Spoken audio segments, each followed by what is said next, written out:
Tonight on Connecticut's news station, cold, cold, go away, except it's here to stay for at least a few days. We're getting a look at the forecast with temperatures taking a dip. Plus, temperatures this low can be dangerous. We have tips on how to keep you and your family warm and safe. Plus, local college students are heading north for New Hampshire's primary. We're hearing from students about the experience.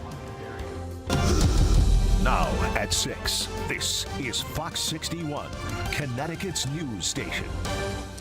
Good evening and thanks for joining us for the Fox 61 News at 6. I'm Brent Harden. And I'm Sarah Sanchez. We're on the weather watch tonight. The cold temperatures are here for a few days. And it's expected to get even colder tomorrow. Let's send things over to Chief Meteorologist Rachel Frank for what we can expect. Rach? Yeah, the heart of the cold air will be tomorrow night into Saturday morning with overnight lows that'll be right around 10 degrees.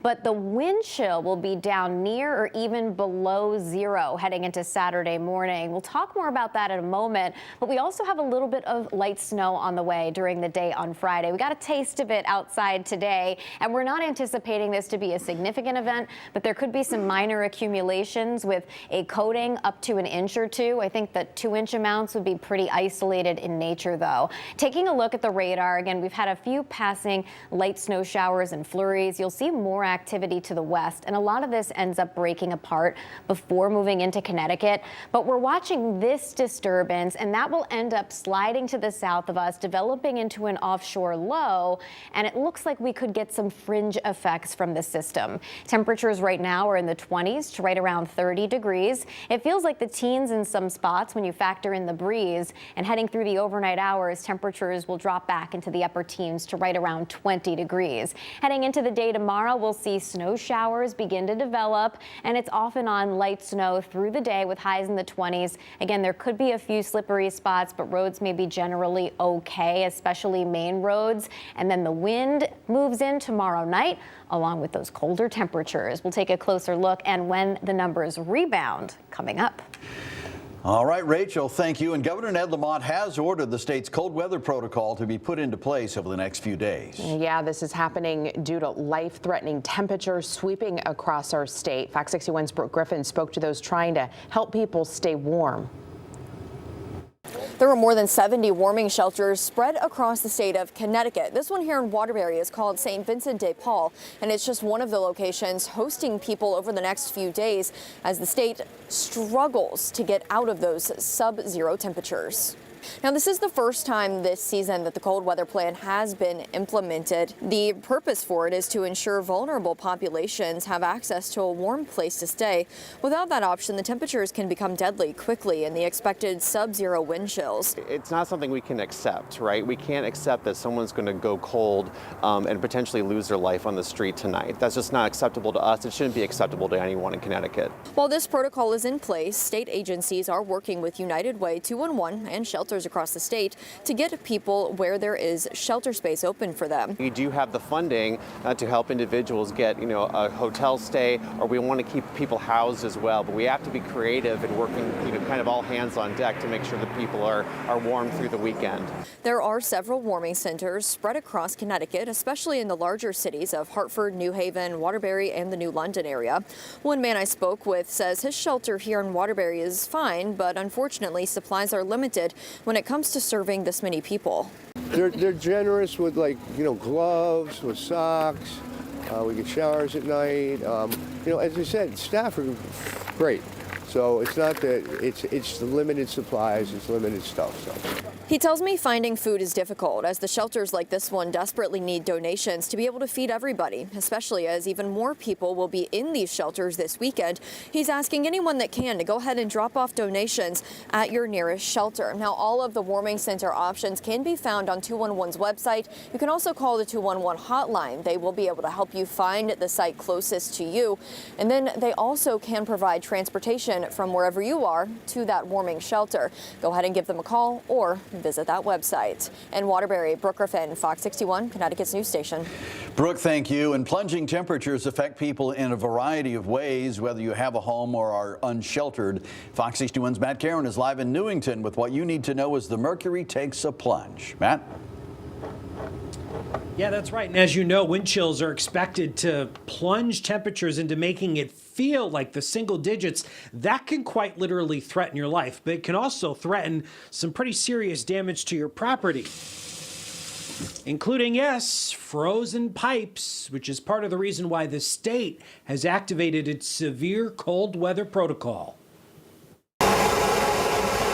I've seen houses totally ruined. Tanner Niemirowski of Ted's Plumbing and Heating knows all too well the havoc the cold can wreak on your home. The biggest thing is obviously frozen pipes. I invited Tanner inside the Karen household where he found my pipes lacking critical insulation. Insulating up closer to this outside wall wouldn't be a bad idea, whether it's pipe insulation or just getting some insulation along the sill. Advice on how to avoid frozen pipes includes leaving a little bit of water running, allowing heated air to circulate in your cabinets, leaving the heat no lower than 55 degrees, and closing your foundation vents.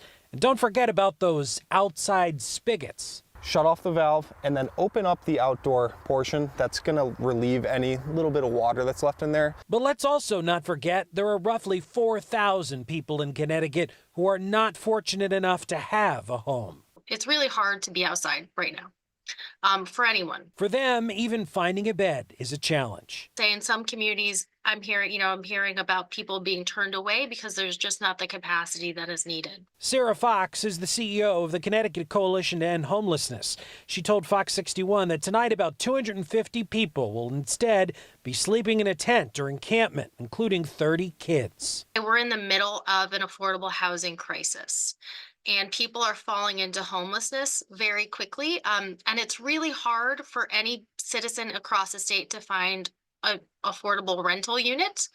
And so for people who are living paycheck to paycheck, which are the people that we're actually seeing fall into homelessness, in addition to our elderly. The CCEH will be asking lawmakers for another $5 million annually to ease the winter shelter surge. But there are also resources available now. The United Way Connecticut's 211 line is standing by 24/7 to help you avoid the risk of frostbite, hypothermia, or even death. Our job at 211 is really to work with each caller who is seeking shelter to ensure that they find somewhere safe and warm to go. And the United Way 211 told us that despite Connecticut's limited shelter capacity, they are able to find a bed for anyone who calls and needs one. And they said because of the frigid drop in temperatures, they're seeing an increased demand for their services. Just last night, about 800 people called their line. Reporting in Newington, Matt Karen, Fox 61, Connecticut's news station. Yeah, it's a lot of calls. Thank you, Matt. In Mansfield, police say a man robbed a Domino's Pizza and a CVS. Police say Jacob Neff showed a gun during both robberies. They happened just before 4 p.m. yesterday. Neff was found a short time later. He's being held on $250,000 bond. 14 people are without a home tonight after a house fire in Danbury. That fire broke out at a multifamily home on Locust Avenue just after 7 last night. It took more than 4 hours to get those flames under control, and fire crews remained on scene overnight. One firefighter was taken to the hospital with non-life-threatening injuries. The Red Cross is now helping the families who were displaced. Jurors in the Michelle Tronas trial are getting a science lesson today. The key witness in today's testimony went over DNA evidence. Fox 61's Julia LeBlanc is outside Stamford Superior Court with a breakdown of today's testimony. Julia. Jurors sat through hours of scientific specifics as a forensic specialist combed through DNA she was and wasn't able to pull from evidence found at Jennifer's home. In my mind, it clearly does show that something happened to Jennifer Dulos in that garage. Day 5 of the Michelle Tronas trial. Prosecutors presenting this witness who tested DNA evidence investigators say they found on scene at Jennifer Dulos' New Canaan home, with a big focus in her garage, a place police believe Jennifer was attacked, leaving blood-like stains with her DNA behind. DNA testing is a forensic tool of comparison.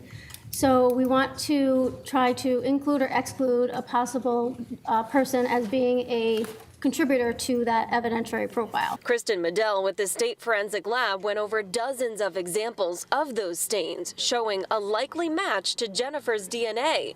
They used swabs from her toothbrush to compare. Is at least 100 billion times more likely to occur if it originated from the source of the DNA profile from a swabbing of the electric toothbrush. Medell also compared evidence to swabs from the 5 Dulos children, Jennifer's estranged husband Fotis, their family nanny, and one of Fotis's employees, Pavel Gamini. For Fotis, most samples were either inconsistent or inconclusive, but his DNA was a likely match on at least 2 occasions, on a door handle near the mudroom and from blood-like stains found on the kitchen sink.